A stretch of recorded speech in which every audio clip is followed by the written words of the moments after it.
Hola, nosotros somos Sheila, Cris y Encarna y nuestra tutora ha sido Mercè Villaró y somos del CAP Terrassa Sud. Hoy vamos a hablar sobre el VIH en la atención primaria. Aquí podéis ver un poco el índice sobre los puntos y temas que vamos a tratar.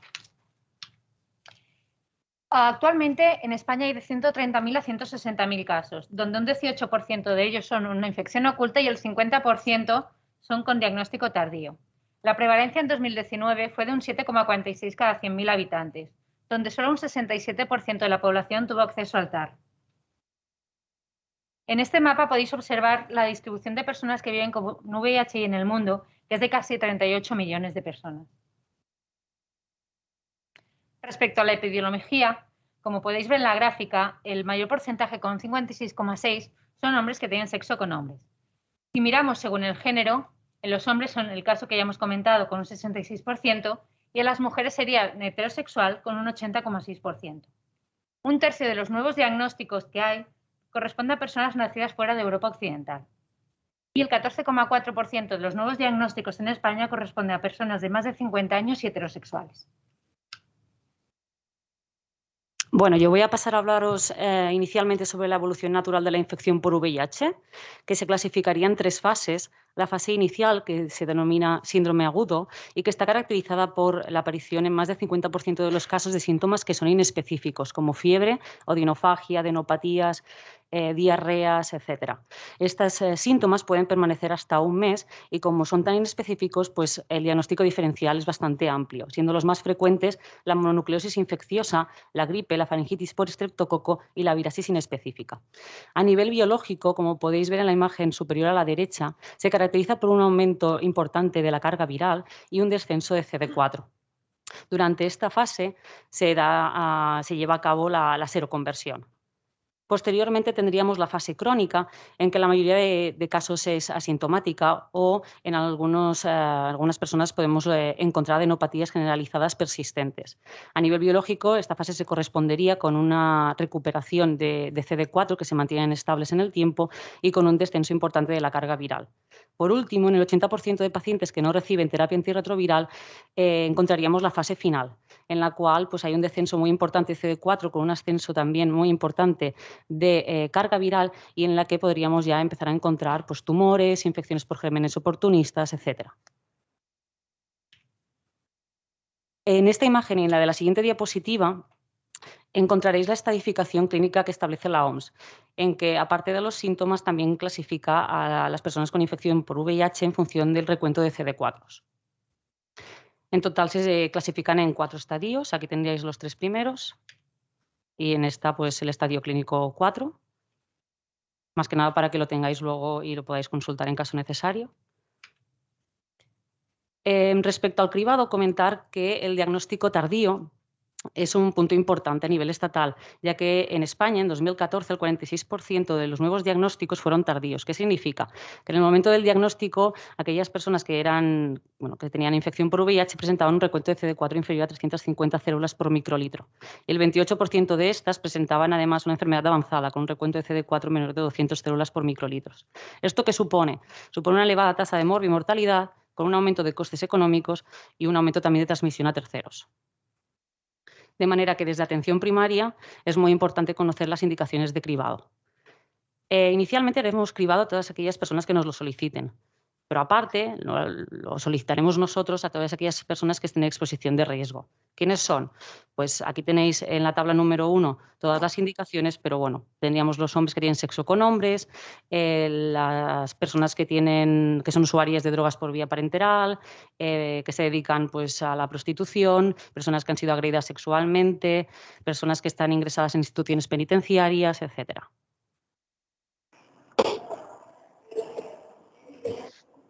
Respecto al algoritmo diagnóstico, comentar que a nivel de pruebas de laboratorio tenemos diversas. La gráfica de arriba a la derecha quizá nos ayuda un poco luego a entender las diferentes pruebas y test que disponemos. Inicialmente, lo que podremos detectar tras la infección por VIH es el material genético del virus, el ARN.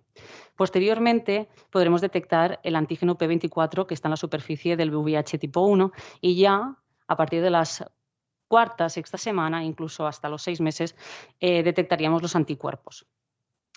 De pruebas diagnósticas tendríamos por un lado la conocida PCR, pero que no se utiliza en el diagnóstico inicial, sino que se emplea más para el seguimiento de la respuesta a la terapia antirretroviral. Y para hacer el diagnóstico de inicio dispondríamos primeramente de pruebas de screening con una alta sensibilidad, pero que nos van a aportar falsos positivos, que serían principalmente métodos ELISA, y posteriormente pruebas de confirmación mediante el método Western Blot. Y bueno, comentar que el laboratorio nuestro directamente tiene un protocolo establecido que ya va haciendo las diferentes pruebas diagnósticas necesarias, pero bueno, más que nada que las conozcáis por si en algún otro centro sanitario pues las debemos solicitar nosotros, ¿no? Como podéis ver en la figura número 2, empezaríamos solicitando una prueba de screening, que en este caso sería una ELISA de cuarta generación que indica que aparte de los anticuerpos para VIH1 y VIH2 también permite determinar el antígeno P24, de manera que acorta el tiempo de diagnóstico. Si esta es negativa, deberemos valorar repetirla pasada aproximadamente unas 6 semanas por el periodo de ventana, y si es positiva ya haríamos la prueba de confirmación, que se realizaría mediante el test de Western Blot. En caso de que el Western Blot sea indeterminado, lo mismo, repetiríamos la determinación con otra muestra o valoraríamos si hay que realizar alguna otra prueba diagnóstica, como por ejemplo en este caso sí una PCR. Una vez tenemos diagnosticada a nuestro paciente de infección por VIH, es importante derivarlo de manera precoz a la unidad de infecciosas para iniciar la terapia antirretroviral y realizar el estudio también de contactos. Actualmente lo que se recomienda es que sea la propia persona con infección de VIH quien, ¿no?, informe de su situación a los distintos contactos que haya podido tener. Pero en caso de que esto no sea así, el papel ya lo deberemos asumir nosotros desde atención primaria. En consulta de atención primaria, tras el diagnóstico de infección por VIH, ¿qué podemos hacer, ¿no? Pues una correcta anamnesis, en la que no debemos olvidar todo el tema de hábitos tóxicos, estilo de vida, preguntando todo aquello relacionado con la salud sexual y reproductiva. Muy importante también el estado vacunal, datos referentes a la infección por VIH, es decir, fecha probable de infección, probable mecanismo de transmisión, todo eso también nos ayudará. Otros antecedentes patológicos, como si ha habido antecedentes de otras infecciones de transmisión sexual y tratamiento habitual. Y a nivel de exploración física, aparte de la exploración física que hacemos habitualmente completa, incidir con la evaluación de piel y mucosas, por si hubiera cándida, por si hubiera leucoplasia vellosa, etcétera. Muy importante también el tema de la evaluación de genitales, por si hubiéramos algún tipo de lesión ulcerada que nos pueda sugerir un herpes simple, buscar adenopatías, una evaluación neuropsicológica por si hubiera una depresión o ansiedad de base que puedan luego modificar la adherencia al tratamiento, y en caso de pacientes que sospechemos una gran inmunodepresión, pues solicitar por oftalmología un fondo de ojo. A nivel de pruebas complementarias, pues lo que recomiendan las guías es la analítica básica, estudio de orina, pruebas de imagen, sobre todo radiografía de tórax, la realización del MANTUX. A nivel de serología, solicitar sífilis, virus de hepatitis, toxoplasmosis, citomegalovirus y virus Epstein-Barr.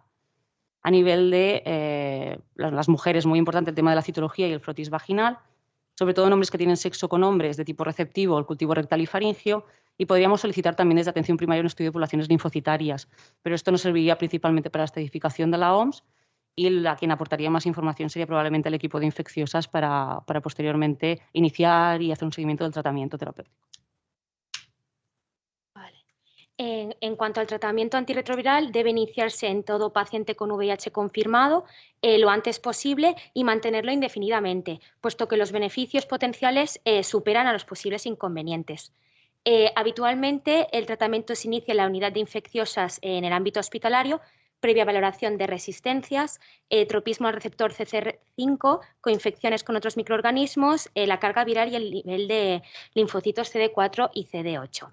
La pauta inicial recomendada consiste en una combinación de 2-3 fármacos, siendo la triple terapia la más habitual, formada por 2 inhibidores de la transcriptasa inversa análogos a nucleósido o nucleótido, más un inhibidor de la integrasa, un inhibidor de la proteasa o un inhibidor de la transcriptasa inversa no nucleósido. ¿Vale? Con esta asociación lo que se ha visto es que se consigue una carga viral de menos de 50 copias por mililitro en las 48 semanas de tratamiento en el 85% de los casos, lo cual es un éxito. Vale, nosotros como médicos de familia debemos conocer, ¿vale?, estos antirretrovirales. Si bien hay 6 grupos, ¿vale?, básicamente los 4 que más se utilizan porque tenemos más evidencias sobre su mecanismo de acción, así como sus reacciones adversas, son estos 4. cerclado los ITIAN, ¿vale? Porque, como hemos visto, pues son la base de la triple terapia. Estos tienen una característica de grupo que es la toxicidad mitocondrial, ¿no? Ya que pueden llevar a cabo a cuadros de acidosis láctica o rhabdomyolysis idiosincrática que pueden llegar a ser letales. Importante también conocer que en este grupo encontramos el tenofovir, ¿vale? Que es el único análogo de nucleótido, ¿vale? Que tiene acción nefrotóxica. También tenemos los inhibidores de la transcriptasa inversa no nucleósidos. Os dejo los nombres porque son así como un poco complicados. Que la característica es que presentan toxicidad hepática y cutánea, sobre todo en forma de enxantemas. Los inhibidores de la proteasa empeoran el perfil metabólico, aumentando la resistencia a la insulina y produciendo hiperlipidemia. Y los inhibidores de la integrasa, pues se ha visto que son bien tolerados y por lo tanto son de elección en las pautas de inicio del tratamiento antirretroviral. Bueno, esta es una tabla que viene a decir lo que he dicho, pero con los fármacos más utilizados y un poquito más extenso para que también lo podáis vosotros si queréis consultar. Otro punto, ¿vale? Importante que nosotros que debemos conocer son las interacciones, ¿vale? Puesto que muchos antirretrovirales son metabolizados mediante el citocromo P450, lo que facilita interacciones con otros múltiples fármacos. De hecho, se ha visto que en 2018 había una prevalencia del 3,18% de combinaciones de TAR con otros fármacos que estaban contraindicadas. ¿Vale? Los medicamentos más implicados pues, eran los corticoides, antipsicóticos como la quetiapina, estatinas como la simvastatina, antiagregantes plaquetarios, que como veis todos son fármacos que se utilizan en el día a día. Entonces, que no se asuste esta diapo, ¿vale? A rasgos generales, los dos antirretrovirales que nos pueden llevar un poco más de cabeza son los inhibidores de la proteasa y los inhibidores de transcriptasa inversa no nucleósidos. ¿Por qué? Porque los primeros, aparte de ser sustrato, son inhibidores de este citocromo P450-3A4, ¿vale? Entonces, cuando se utilizan con otros fármacos que también se metabolizan por este mismo citocromo, pues pueden acarrear toxicidad debido al aumento de los niveles plasmáticos de estos fármacos implicados. Y por otro lado, a la inversa, ¿no? Los inhibidores de la transcriptasa inversa no nucleósidos, ¿vale? Son sustrato y también pueden ser inductores, que por lo tanto cuando se coadministran con otros fármacos que también se metabolizan por esta vía, pues pueden dar lugar a disminución de la eficacia. Y exactamente lo mismo pasa con la glicoproteína P y el MDR1. Y luego, importante también conocer nosotros desde el ámbito de la atención primaria las comorbilidades, ¿vale? En la actualidad se estima que el 21% de las personas con VIH en España, ¿vale? Tienen más de 50 años, ¿vale? Y entonces es a partir de esa edad, según la evidencia, que estas personas empiezan a experimentar comorbilidades a edades más tempranas que se ven en el resto de la población en general. Además, el aumento de la longevidad gracias al uso de los TAR, ¿no? Ha ocasionado pues, un incremento de todas esas comorbilidades y por tanto las tenemos que tener presente. Estas son las más frecuentes, ¿vale? Como por ejemplo la cardiovascular, ¿vale? Se ha visto que las personas con VIH tienen entre 1,5 y 2%, o sea, 1,5 y 2 veces mayor de riesgo de padecer una enfermedad cardiovascular. Si bien el mecanismo no se conoce con certeza, sí que se ha visto implicados factores genéticos, los factores de riesgo cardiovascular tradicionales, el propio uso de antirretrovirales y cambios inflamatorios inmunológicos propios del VIH. Luego la enfermedad hepática también está muy presente y sobre todo se ha visto en pacientes con coinfecciones con virus de hepatitis C y virus de la hepatitis B.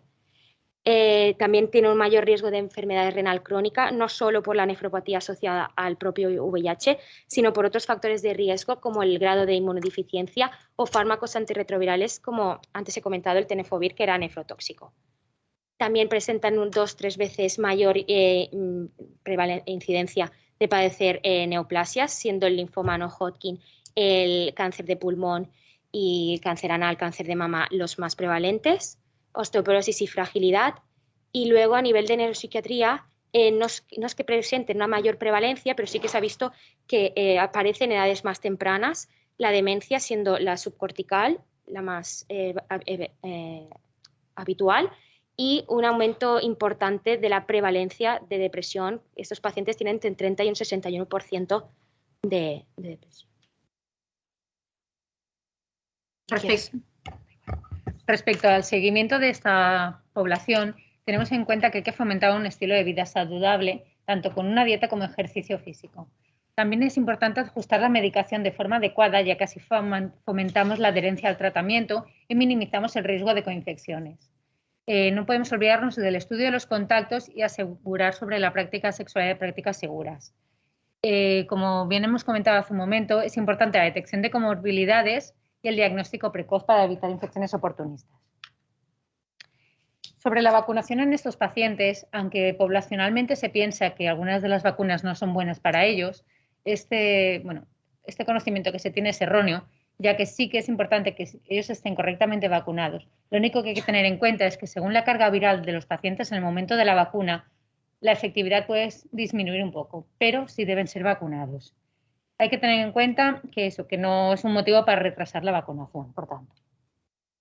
Respecto a la población, a la prevención, lo más importante es una estrategia fundamental que debemos hacer desde los CAPs, con un consejo individualizado.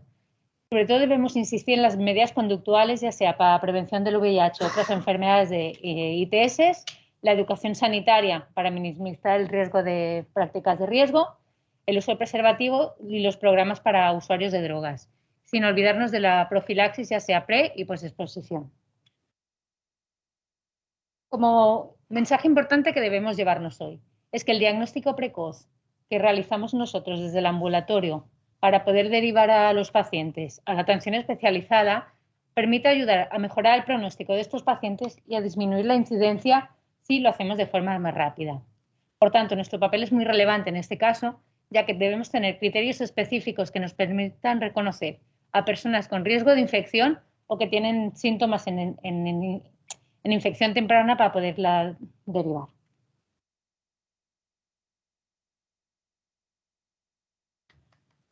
Y ya está.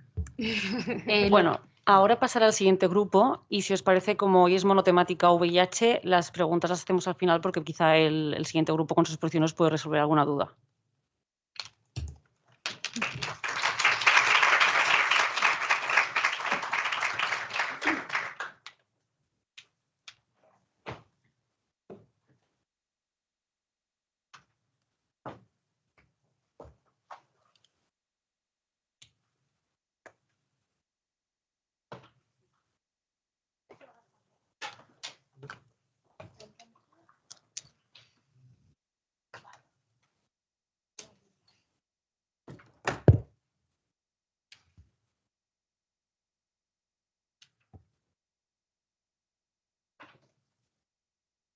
Bueno, buenas tardes a todos.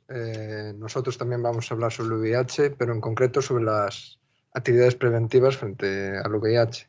Intentaremos no pisarnos mucho tampoco con el grupo anterior, pero bueno, creo que hablamos de cosas distintas. Bueno, él es Tony, Alex, Paloma y nuestra tutora que está ahí, que es Gemma, y yo soy Pablo. Bueno, estos son los puntos de los que vamos a hablar. Y yo empezaré resumiendo un poco la situación epidemiológica. En el mundo hay 1,5 millones, o sea, en 2020 hubo 1,5 millones de contagios de VIH y se estima que aproximadamente 37,7 millones son seropositivos. También hubo unas 680.000 muertes relacionadas con el SIDA. Vale. En España, ¿cuál era la situación en este caso en 2018? Como bien dijeron nuestras compañeras antes, el mayor problema que tenemos en España es el diagnóstico tardío, que representa un 47,6% de los diagnósticos. Y consideramos diagnóstico tardío cuando la cifra de CD4 es menor de 350 copias o aparece un evento que define SIDA. ¿Qué otros datos también nos preocupan en España? Pues, por ejemplo, un dato relevante es que el 85% de los diagnósticos en 2018 fueron en hombres y la mediana de edad 36 años. Así que el grupo a enfocar es bastante concreto. Bien, ahora os voy a hablar del objetivo que puso una organización llamada UNUSIDA, que es el 90-90-90, que consiste en que el 90% de las personas con VIH estén diagnosticadas. De esas personas, el 90% esté en tratamiento antirretroviral, y de las personas en tratamiento, que el 90% consigue una carga viral indetectable, que yo os explicaré qué significa esto. ¿Cómo está realmente en el mundo? Pues el 81% de las personas sabe que tiene VIH, con lo cual un 19% de la gente con VIH no sabe que lo tiene. De la gente que sí está diagnosticada, solo 2 de cada 3 personas tienen acceso al tratamiento, y de estos solo el 59% consigue una carga viral indetectable. Vale. Y en España la situación es un poco distinta. Estamos mejor. El 87% de la gente está diagnosticada. No llega, es el único parámetro que no llega al objetivo propuesto por UNUSIDA, pero sin embargo tenemos un 97,3% de personas tratadas. Y de estos, un 90% tienen una carga viral indetectable, con lo cual, sin lugar a duda, lo que hay que focalizar es en diagnóstico precoz. Continuando, ¿por qué es tan importante? ¿Qué es la carga viral indetectable y por qué es tan importante? Pues os voy a hablar de un estudio llamado PARTNER, que se hizo hace unos años, que cogieron unas 1.166 parejas serodiscordantes, es decir, una parte de la pareja era VIH positivo y la otra no. Y durante todo un año mantuvieron relaciones sexuales de todo tipo sin protección. Obviamente la persona con VIH estaba a tratamiento y la conclusión fue que hubo 0 contagios por VIH. Con lo cual podemos afirmar que las personas con VIH que toman tratamiento antirretroviral no transmiten el VIH. Y esto es lo que quiero que hoy os quede claro, que si es indetectable es intransmisible. Y esto es muy importante también de cara a la persona que padece la enfermedad, porque saber que no puedes contagiarlo te da otra tranquilidad, desestigmatiza mucho la enfermedad. Y por último, decir que en España, para considerar indetectable, serían cuando tienes menos de 50 copias por mililitro, que puede llegar a tardar hasta 6 meses de tratamiento en llegar a estas cifras, y que se debería hacer controles regulares, porque de vez en cuando puede haber unos picos llamados VIPs que habría que tener en cuenta. Y bueno, doy paso a mi compañera para que siga. Bueno, como ya hemos comentado anteriormente, que cerca del 50% de los diagnósticos de VIH se hagan de manera tardía es un gran problema para la sanidad. Entonces, la Sociedad Española de Medicina Familiar y Comunitaria creó un decálogo de oportunidades perdidas para el diagnóstico de VIH, el cual en un primer momento nos hace solicitar una prueba contra el VIH siempre que vayamos a realizar una analítica a personas entre 20 y 59 años, sexualmente activas, que residan en provincias de riesgo. Los datos de las provincias de riesgo se pueden encontrar en la web del Ministerio de Sanidad. Son aquellas que tengan una tasa por encima del percentil 75 para los diagnósticos nuevos de VIH. Y en especial tener cuidado con la gente proveniente de Aragón, Islas Baleares y Comunidad Valenciana, siendo estas las que mayor tasa tuvieron a nivel de 2019. Y en la línea de las provincias de riesgo, centrarnos en los países de riesgo, que al igual que estos países que tengan una incidencia alta de VIH, pues nos fijaremos para poder cribarles de VIH. En especial las zonas de África Oriental, Asia del Pacífico y África Occidental y Central. Por otro lado, ante el diagnóstico de cualquier infección de transmisión sexual, sospecharemos de relaciones sexuales sin protección, al igual que cuando vengan al CAP a pedir una píldora anticonceptiva de emergencia, y ya no solo realizaremos una prueba de VIH, sino de otras enfermedades de transmisión sexual como sífilis, hepatitis B, hepatitis C y uretritis. Y dejando fuera el tabú de hablar de sexualidad en consulta, preguntaremos a nuestros pacientes las conductas sexuales que tienen para conocer a nuestro cupo, conocer individualmente a nuestros pacientes y poder darles una atención de calidad y una educación individualizada a cada uno. Y de esta línea, pues así podremos conocer qué personas de nuestro cupo tienen relaciones sexuales de riesgo, conductas de riesgo, que pues trabajadores sexuales, gente que utiliza química o drogas para mantener relaciones sexuales, parejas que se quieran quedar embarazadas, poder cribar por ahí. Y en caso de encontrarnos con un VIH positivo, hacer un estudio de contactos, saber con quién ha estado y así poder diagnosticar de una manera temprana nuevos casos de VIH, que nos interesa mucho tanto individual como colectivamente. Tener claro que el diagnóstico de VIH, el cribado hacia el VIH, tiene que tener un consentimiento informado, que puede ser de forma oral, pero el paciente tiene que conocer que se le va a hacer esta prueba y tiene que aceptarla. Y estar renovándonos y constantemente formándonos no solo en VIH, sino en otras enfermedades de transmisión sexual, ya que a continuación hablarán mis compañeros sobre nuevos tratamientos y nuevos estudios que salen constantemente y debemos conocerlos. Y así también recordar tanto las enfermedades indicatorias como definitorias de VIH y SIDA, para en caso de encontrarnos en consulta, por ejemplo, en un cáncer de cuello de útero, saber que esto es definitorio de SIDA y poder realizarle un cribado para o confirmar o descartar un VIH. Y por último, lo que este decálogo nos dice es que informemos a nuestros pacientes y nos informemos nosotros mismos sobre centros especializados en VIH. Aquí en Barcelona tenemos asociaciones como Actúa Vallès, Barcelona Checkpoint, Stop SIDA, entre otros, los cuales ya no solo dan material y hacen cribados sobre VIH y otras ITS, sino que forman grupos de apoyo, hacen consultas gratuitas a todo aquel que lo necesite y en el caso de Barcelona Checkpoint pueden dispensar la terapia preexposición frente al VIH. En nuestras asociaciones no puede hacerlo, pero sí que puede derivar a un hospital para que se administren. Y en el caso de las farmacias, nos pueden dar test de autocribado de VIH, que nos cuesta entre 25 y 30 euros si decidimos hacerlo en casa, o 10 euros si lo hacemos en la farmacia. Y por último, esto es un algoritmo que podríamos tener perfectamente en consulta, en el cual explica de una manera bastante gráfica a un paciente si es verdad que ha tenido relaciones sexuales de riesgo y qué tiene que hacer de ese punto en adelante. Y ahora hablaré sobre las medidas de prevención primaria farmacológicas que tenemos en nuestro país. Primero de todo hablaré sobre la PrEP, que probablemente sea la menos conocida tal vez, porque no fue hasta el 2016 que la Agencia Europea del Medicamento no amplió el uso de la truvada, además de como terapia para el tratamiento, para terapia como preexposición. En Estados Unidos ya fue desde el 2012 y ahí también utilizan el Descovy. Este tratamiento, ¿cuál es la eficacia? La eficacia es cuando se toma correctamente.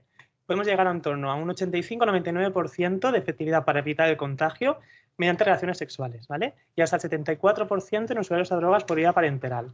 La máxima protección se confiere a partir del 7º día de tratamiento para el contagio con relaciones sexuales anales receptivas y a partir de los 21 días para aquellas relaciones vaginales receptivas o directos por drogas por vía parenteral. La terapia PrEP, ¿para quién está indicada? Aquí en España para adultos que no tienen el VIH. En Estados Unidos también para adolescentes si pesan más de 35 kilos. ¿Qué grupos serían? Aquellas personas sexualmente activas, es decir, que en los últimos 6 meses han tenido relaciones sexuales con una pareja VIH positivo, con relaciones sexuales no protegidas o que hayan sido diagnosticados de alguna otra ETS en los últimos 6 meses.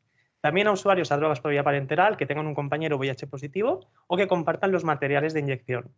También aquellos que han recibido la terapia post-exposición secundaria a comportamientos de riesgo o que han recibido en múltiples ocasiones. Fuera de también podríamos plantearnos en aquellas mujeres que se quieran quedar embarazadas, que estén embarazadas o que estén dando la lactancia si su pareja es VIH positiva. Pero hay que recordar que si la pareja es indetectable, el riesgo de que se contagie es mucho menor. Entonces valoraremos si realmente le iniciamos la PrEP o no. ¿Cómo hay que tomar este tratamiento? Bueno, pues antes de tomarlo siempre tenemos que sentarnos con el paciente, hacer un análisis, visitar al paciente, explicarle todo el paquete de medidas preventivas, hacer consejos sobre el sexo seguro, administrarles preservativos si necesitan y haremos un análisis clínico que incluya un cribado de otras ITS y un estudio de la orina y de la función renal. Porque como hemos visto en la presentación anterior, el tenofovir es nefrotóxico. Entonces, con filtrados por debajo de 30 está contraindicado y por debajo de 60 se tendría que valorar. Puede provocar una insuficiencia renal aguda que es reversible, ¿vale? Que si quitamos el tratamiento suele mejorar. ¿Cómo iniciaremos el tratamiento? Bueno, pues se trata de tomar una píldora cada día.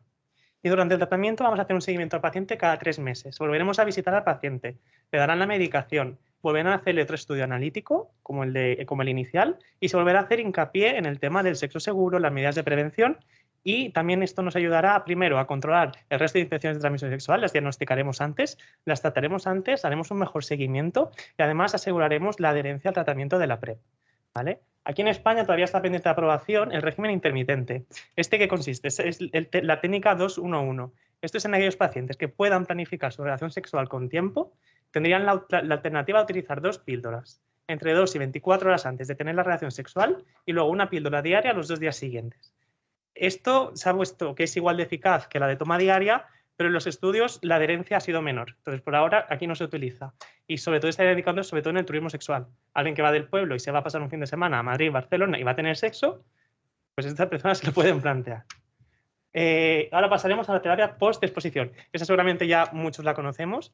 Aquí en Zona Mutua de Tarrasa, por el estudio de resistencias del VIH que tenemos, se está administrando la truvada del Tibicay, la insuficiencia renal, Convivir y el ISEN 3. La eficacia para la prevención del VIH está en torno al 93% y la máxima protección se obtiene si se administra las primeras 6 horas después de la exposición. ¿Para quién y cómo lo vamos a utilizar?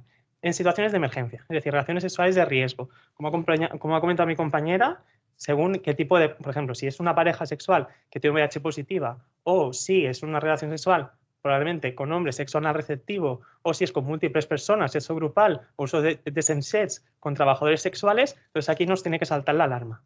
En usuarios también por drogas por vía parenteral y en exposición laboral. Además, aprovecharemos esta visita para hacer un estudio de serológico de otras ETS y virus hepatotropos. Y si pudiéramos conseguir también el estudio del caso fuente, sería ya ideal. Como hemos dicho, la máxima eficacia está en las primeras 6 horas, pero se puede administrar hasta las primeras 72 horas después del contacto. Y la manera de administrar sería un comprimido al día durante 28 días. Como hemos comentado antes, en este grupo de pacientes hay que preguntarse, ¿realmente tendría la indicación de iniciarle una PrEP? Y si fuera así, desde atención primaria lo que tendríamos que hacer es visitar al paciente y si él está conforme, derivarlo a la unidad de infecciosas, que sería quien iniciaría el tratamiento. Vale. Y ahora vamos a hablar de un tema que está muy en boga últimamente, por suerte o por desgracia, al COVID, que es la vacuna frente al VIH. Con la nueva aparición de estas vacunas modernas para el COVID, es posible que en la atención primaria nos encontremos con pacientes que quieran saber información respecto a las vacunas que hay frente al COVID. Tenemos que quedarnos con que actualmente no existe ninguna vacuna comercializada para el VIH. Para el VIH también tenemos que saber que hay 2 tipos de vacunas. Están las terapéuticas y las preventivas. Las terapéuticas son aquellas que se usarían en un futuro para intentar reducir los efectos adversos de la terapia antirretroviral, así como también aumentar la adherencia a este tratamiento, ya que, aunque sea muy eficaz la terapia antirretroviral, también tenemos que pensar que es una toma diaria de muchas pastillas, que hay pacientes que podrían, por situaciones sociales o como personalidad, no tomarse estas pastillas. Estas vacunas ayudarían al tratamiento del VIH de una manera más sistemática y además segura, sin tantos efectos adversos. Actualmente, los estudios que se han realizado para estas vacunas no ha habido ninguna que haya resultado con efectividad significativa como para empezar a pasar de la fase 1. Después de las vacunas preventivas, tenemos, son aquellas que, como bien dice su nombre, son para prevenir la infección del VIH. Estas vacunas se administrarían en pacientes seronegativos y lo que realizan es activar el sistema inmunitario para intentar crear anticuerpos y luchar contra la infección en cuanto se ponga en contacto con el paciente. Estas vacunas no contienen el VIH. Esto quiere decir que todas las vacunas experimentales que se están probando, en ninguna de ellas se ha demostrado que haya causado el VIH en los pacientes del estudio. También estas vacunas ayudarían a evitar los efectos adversos de la medicación, ya sea el TAR o la PrEP, que también tiene sus efectos adversos. Perdón. De la vacuna preventiva es la que hablaremos, que es la que está pasando a más fases del estudio. Actualmente hay 3 estudios que son prometedores. Uno se llama el PrEP-VAC, el otro es el del Mosaico y luego el otro importante es el nuevo que ha salido sobre el Moderna. Antes de hablar de estos estudios, tenemos que hablar de los anticuerpos que crean para el VIH. Durante muchos años se creyó que en la infección del VIH no se creaban anticuerpos naturales para luchar contra la infección. Recientemente se ha demostrado que hay unos anticuerpos llamados Broadly Neutralizing Antibodies, que se podrían traducir como anticuerpos neutralizantes de amplio espectro, ya que servirían para inmunizar a muchos tipos de VIH. Estos anticuerpos, de manera natural, los generan los pacientes VIH, pero de forma tardía, es decir, cuando ya llevan muchos años de infección. Entonces, los anticuerpos que pueden llegar a crear estos pacientes no servirían para la infección que actualmente tienen en sus cuerpos, ya que el VIH tiene una tasa de mutación dentro del paciente muy elevada. No obstante, estos anticuerpos son prometedores para las vacunas, ya que si nosotros creásemos unas vacunas que pudieran generar grandes cantidades de estos anticuerpos, podrían prevenir la infección del VIH. Como hemos comentado antes, hay 3 estudios que son muy prometedores, el PrEP-BAC, el Mosaico y el de Moderna. El PrEP-BAC se basa en la utilización de la medicación de la PrEP, como ha explicado mi compañero, con la utilización de 2 tipos de vacunas que no han llegado a pasar a fase 2. Se ha demostrado que, pese a que estas vacunas no se habían demostrado gran efectividad, junto con la PrEP ha demostrado una eficacia suficiente como para prevenir la infección del VIH. De este estudio no tenemos mucha información en el mundo occidental, ya que se basa en poblaciones subsaharianas y de otras partes de África. Con lo cual tampoco tenemos la población en la que se está realizando el estudio tampoco sería representativa para nuestra población. El otro estudio que está muy en boga últimamente es el Mosaico, que actualmente ya está en fase 3. Es un estudio internacional descentralizado en el cual se administra una vacuna basada en un adenovirus modificado genéticamente que provocaría un aumento de estos anticuerpos que hemos comentado y evitaría la infección. Actualmente este estudio ha llegado aquí a España, se administra, está haciendo el triaje de los pacientes y se está haciendo la experimentación en pacientes en Barcelona y Madrid, si no recuerdo mal. Después, el último estudio en el que tenemos que hablar es el de Moderna, ya que mucha gente con lo de la vacuna del COVID ha preguntado sobre la implicación de estas nuevas vacunas de terapia RNA en el VIH. Moderna ha presentado un estudio que aún está en fase de reclutamiento, en el cual utilizarían el mismo RNA que han utilizado para la vacuna del COVID, modificándolo un poco para, en vez de generar las spikes del coronavirus, generar las proteínas de membrana del VIH. Esto es un estudio muy prometedor, pero no tenemos actualmente ningún dato, solo sabemos que está en reclutamiento. Pasado ya a las vacunas, frente al VIH, una cosa que un aspecto que en la atención primaria es muy importante también sobre vacunación es el calendario vacunal en estos pacientes. Tenemos que saber que son pacientes que, pese a que tienen el VIH, no todos son inmunodeprimidos. Cuando definimos un paciente inmunodeprimido en un VIH, tenemos que fijarnos en el número de CD4. Cuando un paciente VIH tiene menos de 200 CD4, se considera inmunodeprimido, y cuando pasa de este lindar, se considera un paciente de riesgo, pero no inmunodeprimido. ¿Esto en qué afecta en el calendario vacunal? Pues bien, hay vacunas que, estando en inmunodepresión, no se pueden administrar. Estas son las de virus vivos atenuados. Actualmente en España, este tipo de vacunas representan la triple vírica y la varicela. Si nosotros en consultas viene un paciente en el cual tenemos que administrar vacunas o tenemos que revisar el calendario vacunal, si vemos que tienen menos de 200 CD4, estas vacunas se evitarían. No obstante, las demás, como podemos ver en pantalla, sí que se podrían administrar. Hay que comentar de forma especial la meningocócica, que no sería la misma tipo de vacuna que se administraría en población pediátrica, sino que es un tipo de vacuna diferente, que es para más tipos de meningococo que podría proteger. También tenemos que hablar sobre la neumocócica, ya que en la neumocócica, en los VIH, se utilizarían los 2 tipos de vacuna antineumocócica que tenemos actualmente en España, la 13 y la 23. No obstante, para esta vacunación debe haber una separación entre una vacuna y otra de 8 semanas por lo menos, porque se ha visto que así es cuando más efecto preventivo para el neumococo se realiza. También de las vacunas para los virus patotropos, hay que revisar también el número de anticuerpos en analíticas posteriores para ver si ha sido efectiva, ya que si no, se tendría que ir repitiendo. Y ahora, como modo de conclusión, para que quede todo claro, el compañero va a hablar sobre unos puntos claves. Como conclusiones de esta sesión, nos gustaría remarcar la importancia de que el 50% de los diagnósticos son tardíos, ¿vale? Hay que hacer mucho trabajo todavía en este campo. Que indetectable es intransmisible. Esto es importante para desestigmatizar al paciente y también para favorecer la adherencia al tratamiento. Si ellos saben que es efectivo, se lo tomarán con mayor seguridad. Que es fundamental el cribado dirigido si lo sospechamos, ¿vale? Para el diagnóstico precoz. Que existen los centros especializados. Aquí tenemos Actúa Vallés. Creo que en los centros de salud hay carteles que ponen la información, número de teléfono y direcciones, ¿vale? Para enviar al paciente de manera gratuita. Prevención primaria con PrEP se ha demostrado que es una medida coste efectiva, ¿vale? En nuestros grupos de mayor riesgo. Que la vacuna contra el VIH cada vez está más cerca, o sea que a lo mejor dentro de unos meses o algunos años podamos empezar a escuchar sobre ello. Y que cada calendario vacunal hay que adaptarlo siempre que tengamos un paciente con VIH. Ahora mis compañeras subirán arriba y si tienen alguna pregunta, es su turno.